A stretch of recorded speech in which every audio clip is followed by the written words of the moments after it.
नमस्कार, मी दिव्या। आज आपण पाहणार आहोत गुरुपौर्णिमा स्पेशल खीर रेसिपी।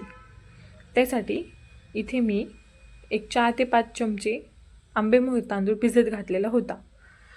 भिजलेला तांदूळ मिक्सरला बारीक वाटून घ्यायचा आहे।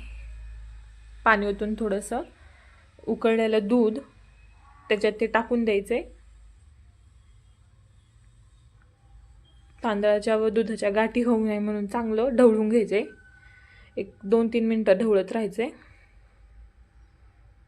गाठी होत नाहीत। मग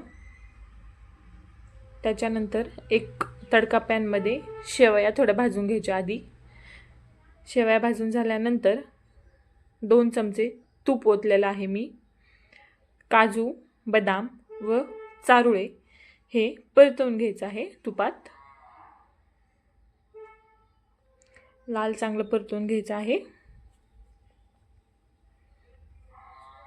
व ते परतून झाल्यानंतर खीरमध्ये टाकायचं आहे। वरतून मी शेवया सुद्धा भाजलेल्या आहेत, त्या पण टाकल्या आहेत मी। व परत एकदा ढवळून घ्यायचे। उकळत ठेवायचे आहे 4-5 मिनिटे, तांदूळ चांगले शिजेपर्यंत। आता ती अशी एवढी पातळ दिसत आहे, पण ती थंड झाल्यानंतर घट्ट होते। विलायची पावडर टाकलेली आहे मी व 1 वाटी साखर। तुम्हाला जितकं गोड लागतं त्याच्याप्रमाणे तुम्ही टाकू शकता।